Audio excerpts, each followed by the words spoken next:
Conversar un poquito de este tema, queda poco, esto queda poco para que comience la vacunación, para que empiece, ¿no? Pero esto enciende una alarma, son 5 casos confirmados de pacientes que ya están con influenza. 2 precisiones para ti, Germán.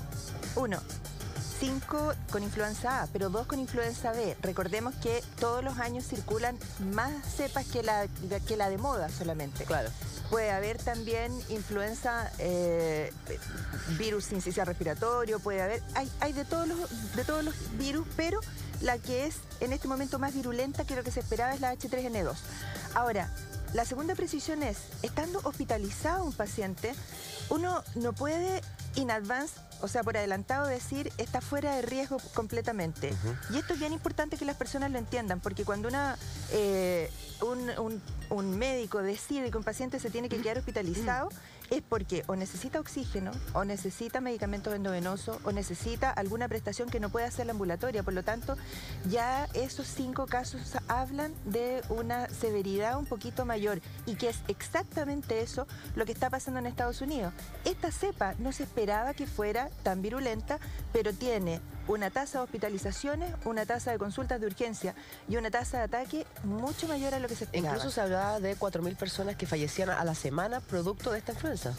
Y más aún, Julita, 1 de cada 10 personas que murieron en Estados Unidos la semana antepasada, porque así va el reporte, digamos, fue por influenza, y eso es mucho mayor que lo habitual. Pero a ver, voy a irme un poco más atrás, porque uno como lego, como persona que no cacha, dice influenza, resfrío. Entonces, no debe ser lo mismo, porque por eso lo estoy diciendo. ¿Has tenido influenza?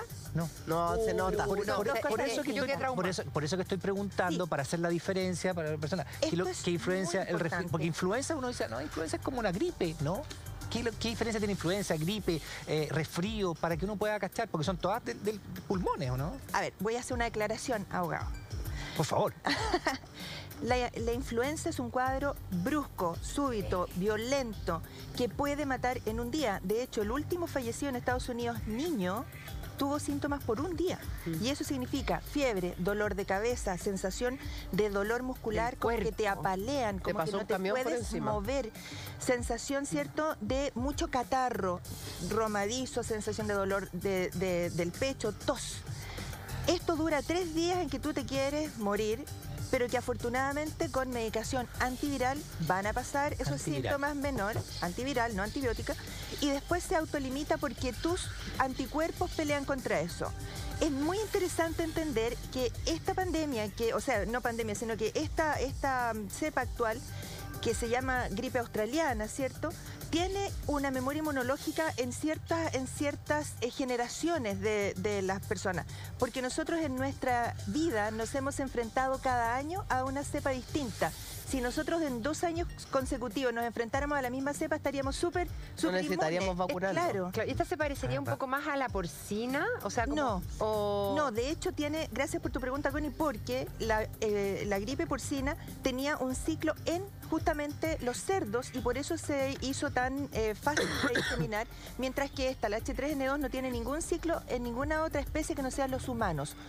Por eso se ha limitado, y por eso se esperaba que fuera menos virulenta que lo que en realidad en este momento es. Y llama mucho la atención porque 5 de los casos, ellos venían desde San Francisco, venían desde Estados Unidos. Claro. Entonces, o sea, quiere decir que, porque si vienen de Estados Unidos ya 5 contagiados y ya un poco se está acelerando el proceso de vacunación, sobre todo para los grupos más de riesgo, ¿es tremendamente contagiosa? Absolutamente, sí. Las enfermedades virales, la influenza está definida como una enfermedad viral, ¿cierto?, altamente transmisible. Por el aire, ¿no? ¿Se tosió a alguien cerca? No cerca.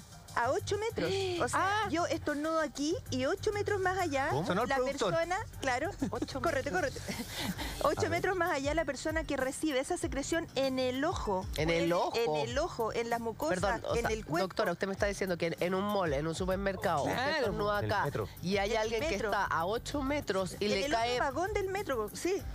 ¿Se contagia? Claro. O sea, no es como que el lavado de menos... O sea, el lavado de manos es absolutamente útil. El estornudar, ¿eso, Julita? No. Esto, aquí, en el codo, se contagia, lavado de manos. Sí, pero se contagia a 8 metros de distancia. Sí, claro. Ahora, ¿cuánto se demora en morir esa cosa que va en el aire? No, tiene una sensibilidad bastante rápida al ambiente. Por eso es que basta con que se limpie, ¿cierto? El pañuelo sea desechable, se bote, no se guarde en el bolsillo, porque si tú ocupas el pañuelo desechable, lo guardas en el bolsillo y ni Dios quiera lo vuelves a ocupar o pones un pedacito de pan en el mismo bolsillo que te explico. Pero eso es de todos los días, ¿cierto? Pero doctora, yo me acuerdo, y acá lo vivimos, tuvimos nuestra propia epidemia en el canal, traí yo con influenza el año como 2013. ¿Ya? Al día siguiente otro, y terminó todo el equipo. En esa época hacíamos intrusos, todo el equipo, hasta Cabalín, que es guerrero. Aunque a veces... No, yo fui la primera, yo traje la cuestión. Aprovechemos. Michael Roldán casi se muere. O sea, casi nos quedamos sin candidato a rey producto de la influenza. Aprovechemos al tiro de hacer esa precisión. La gente obesa, los obesos mórbidos, la gente que tiene sobrepeso está más expuesta a tener complicaciones de la influenza. Cabalín o obeso. Cabalín, te están matando. De verdad. ¿Cuál es? No, Cabalín no es el switch, pero tenemos arriba. La cosa es la siguiente. Una persona en sobrepeso o que sea gordita no está más protegida. No es que tenga mejores armas, es peor.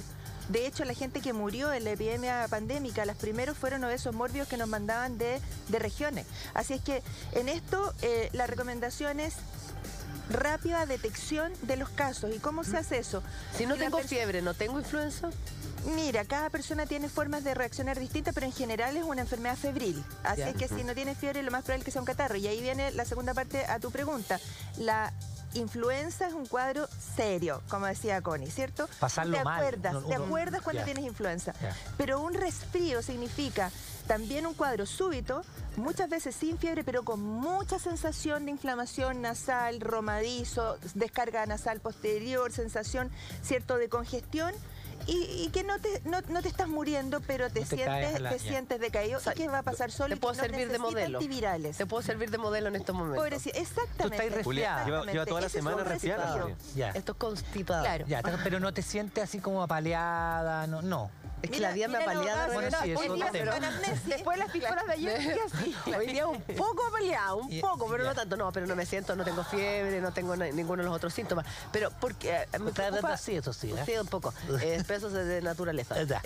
5 personas ya se confirmaron que tienen esta cepa H3N2. Claro. Y la vacunación parte recién, según entiendo, el 14 de marzo. No, afortunadamente el Ministerio de Salud tuvo una disposición muy atinada, que es partir el 7 de marzo vacunando al personal de la salud, que es como obvio, pero eso no había sido antes faltan pensado 2 de esa semanas manera, igual, y a los ancianos institucionalizados, que son de alto riesgo. Eso significa la gente que está hospitalizada, que está en casas, en asilo, que está en casas de reposo, qué sé yo, que son personas que están en mucho riesgo. Es que, doctora, le tengo una pregunta, porque si estamos hablando de 5 casos que se lo contagiaron en Estados Unidos, probablemente en ese avión las personas que llegaron con ellos también se contagian. Sin duda. O sea, quiere decir que esto ya llegó a nuestro país. O sea, hace rato, Julita, si eso es lo que hemos estado viniendo a decir. No, pero la H3N2, en donde estamos hablando que hay 4.000 muertos en una semana. Claro. Ahora, en todo Chile, en un año, ¿saben cuántas personas se mueren? ¿Por influenza? ¿Al año por influenza? ¿Cuántas? Denle una cifra. ¿Unas 20? 500 personas. 500 personas mueren en Chile. 500 personas en un año común y corriente, esa es la mortalidad, la letalidad, porque es la mortalidad por una causa específica en el año. Entonces nosotros, yo te diría que hemos desarrollado un sistema de inmunizaciones que ha sido súper sólido.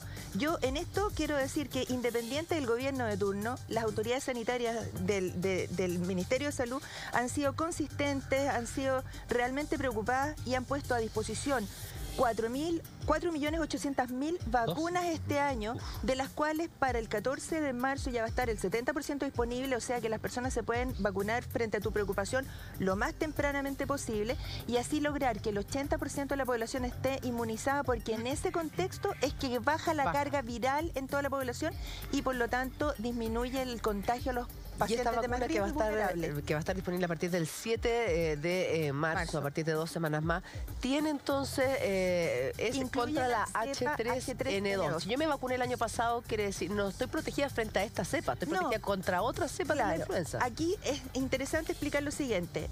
Los virus de influenza A tienen en su superficie 2 proteínas, la H y la N, por eso se llaman H1N1, H3N2.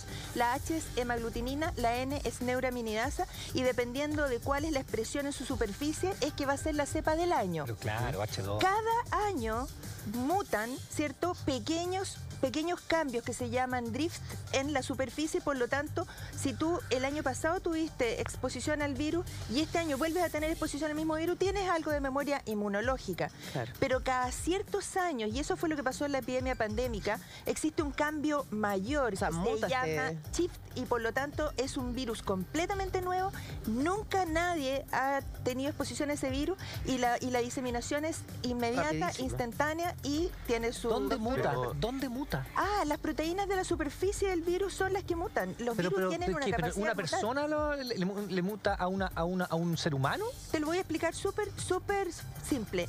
Los virus son partículas, ¿cierto? Que tienen material genético, ¿cierto? Tienen material genético. Los virus en sí mismos son unas especies como de poliedros, ¿cierto? Que adentro tienen un material genético. Entonces, expuestos a distintas cosas, eso muta dentro del mismo virus. Entonces, tú recibiste una carga con H3N2 que alguien te tosió en el aeropuerto, en el vuelo en el que tú ibas, y puede ser que tú cuando ya contagias a otra persona, ese virus ya haya mutado.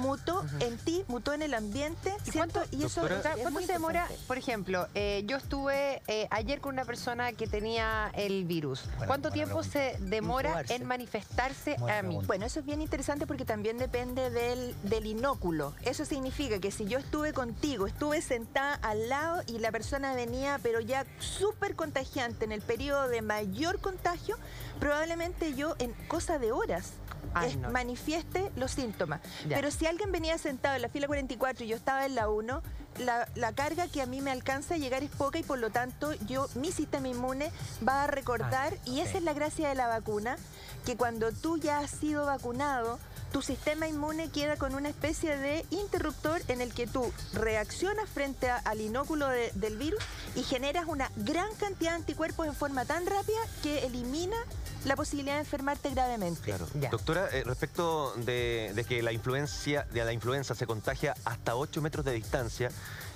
O sea, en general, esas son las gotitas de Fluger, digamos. Pero 8 metros es una distancia, o sea, en el metro, en el Transantiago, en fin. Es como la humanidad se relaciona unos con otros. Le quiero preguntar por si será más frecuente entonces en este otoño-invierno ver a personas en la calle con mascarillas, por ejemplo. Conversaba ayer con Lama, con Lama, Lamadrid. Exacto, Alfredo Lamadrid, ¿no? Hijo. Así somos, hijo, no, sí, hijo. En la fiesta de Carlos de Recabal. Y él estuvo en Estados Unidos hace unos días. Llegó resfriado. Afortunadamente no era la influenza, pero me decía, en Las Vegas nadie pesca esto, nadie. Estaban todos preocupados de la plata, de jugar, del carrete, les da lo mismo, estornudan, no se tapan la boca, nada. Pero en Los Ángeles era todo distinto. En Los Ángeles había miedo, había gente que salía a la calle con mascarilla. Y uno ve otras culturas, los japoneses son secos para la mascarilla. Sí. Los chinos también. Acá somos como reacios a salir a la calle como disfrazados con eso. Claro. Es que... ¿Será necesario hacerlo ante un resfrío, aunque sea suave? Claro, es que tú diste en el clavo. Hay culturas organizacionales y culturas de ciertas partes, ¿cierto? Nosotros en Chile tenemos clarísimo que la única mascarilla que realmente sirve es la N95, que es una mascarilla especial, con un filtro especial que tiene un solo uso, que se tiene que botar apenas se usa. O sea, la mascarilla esta que se compra... La que uno compra en la farmacia, que es delgadita. No tiene ninguna certificación de que eso te vaya a proteger o vaya a evitar que tú disemines los gérmenes. Tiene que ver con que las secreciones puedan ser contenidas, pero no es una defensa real y concreta. Aquí lo más importante es lo siguiente: si una persona tiene síntomas, y quiero decir algo antes que se me olvide, se han identificado estas 5 personas porque se logró hacer la detección, ¿cierto?, en las secreciones. Con el test. Claro. Entonces, el servicio público te puede informar, o las clínicas privadas te pueden informar cuántos casos tienen cuando se hace el examen. Pero resulta que cuando hay una gran cantidad de personas que van a consultar, por ejemplo, a un SAPU o a un servicio de urgencia o a una consulta privada en que no se le da la orden de tomar la muestra, No hay identificación, por lo tanto, ¿pueden haber más casos? 18, pero por supuesto, muchísimos más. O sea, ¿usted cree que hoy día en Chile hay más de 5 casos respecto de esta influenza? Es que eso, Julita, es estadísticamente probado. O sea, tú, por cada caso que detectas, porque vas haciendo la petición de la orden, hay una cantidad enorme de casos que se mejoró en su casa, que tomó retrovirales. Exacto. Mira, doctora, tenemos el siguiente mensaje en nuestro Twitter que queremos compartir contigo. Dice así: y si yo viajo a Orlando el jueves 1, ya no me puedo vacunar, ¿cómo me puedo cuidar? Nos dice nuestra amiga María Alejandra Espejo. Yo le recomendaría que se vacunara de todas maneras. O sea, si yo viajo a Estados Unidos, ¿debería vacunarme? Es que si tú vas a ir a un lugar de alto riesgo, o sea, si vas a, no sé, me imagino que al desierto del Mojave. De Mojave, o sea, si vas a un lugar donde hay una gran cantidad de acumulación de personas como Los Ángeles, por ejemplo, como Nueva York, Orlando, en donde vas a tener además gente que viene de todas partes y por lo tanto tú desconoces si esas personas han tenido la inmunización, si tienen cultura de protección, etcétera. La recomendación es inmunizarse. ¿Por qué? Porque independiente de que hoy todavía necesites 10 o 15 días para hacer efecto la vacuna, ¿quién te garantiza que durante ese tiempo no vayas a tener exposición al virus? Doctora, o sea, si ella viaja al 1 debería conseguírsela. Sí, ir y comprarla. Sí, se puede comprar, pues esa es la gracia. El CDC, el Centro de Control de Enfermedades de Estados Unidos, ha definido, y la OMS, la Organización Mundial de la Salud, definió después de la epidemia pandémica de influenza, la vacunación universal. La recomendación es que cualquier ser humano en este planeta se vacune para inmunizarse. Pero ¿qué es lo que pasa? Un tema económico significa que... ¿Cuánto vale una? Desconozco, pero lo interesante de esto es que los servicios asistenciales ponen gratuitamente a disposición de los grupos vulnerables. Pero para los grupos vulnerables. Para los grupos vulnerables. Que es importante recordar, porque uno podría decir, ¿quién es un grupo vulnerable? Un diabético. Yo. Altamente. Yo soy diabético. Claro, 12% de la población. 12% de la población es diabética. Hace 10 años atrás, en la encuesta nacional de salud de la versión anterior era 6%. ¿Qué nos pasa? 1, 2, 3, 4, 5. En 10 Sabemos 5 y hay uno que tiene diabetes. Bueno, y yo tuve diabetes gestacional y mi mamá es diabética. Claro. O sea, Embarazada sobre 13 semanas de gestación. No, eso no tengo. Niños entre 2 y 5 años. Personas que tengan asma. Personas que tengan enfermedades respiratorias. Gente que fuma que no quiere ir al doctor para que no le digan que deje de fumar. Qué cochina esa gente. En fin, una cantidad, el personal de la salud. Entonces, yo creo que se ha hecho el esfuerzo mayor porque la vacuna exista. ¿Qué es lo que pasa? La gente, por desconocimiento o porque le hace caso a grupos muy mediáticos, desecha un porcentaje importante de estas vacunas que no llevan a sus personas adultas a vacunar. La gente vacuna a todo el grupo familiar y no vacuna a la nana. Claro. Importante eso, claro. O a la gente que está en contacto, ¿cierto?, con su entorno más cercano. En el ejemplo de la nana o nosotros mismos que tenemos hijos chicos, también deberíamos vacunarnos. Sin duda. Pero no yo no estoy dentro de los grupos vulnerables. Mira, ¿sabes que yo no tengo afortunadamente esa enfermedad. Entonces, ¿cómo lo debo hacer yo? ¿A dónde tengo que dirigirme? Tú vas y la compras, pero entiendo que en los grupos que no son de vacunación masiva, tú tienes que ir al doctor y te tiene que poner vacuna antigripal. Vacuna antiinfluenza, solamente porque la única contraindicación en el fondo de la vacuna antiinfluenza es que hayas hecho una reacción anafiláctica grave, o sea, alérgica grave previamente, e incluso a la gente que tenía alergia a la proteína de huevo, ya se sacó ese warning, ya se sacó esa advertencia, porque se ha ido desarrollando una vacuna que ya no es peligrosa para ese grupo. Yo, doctora, le reconozco que yo era la típica que yo, ay, pero ¿para qué me voy a vacunar? Si a mí nunca me da. Y hace 3 años... ¿Te dio?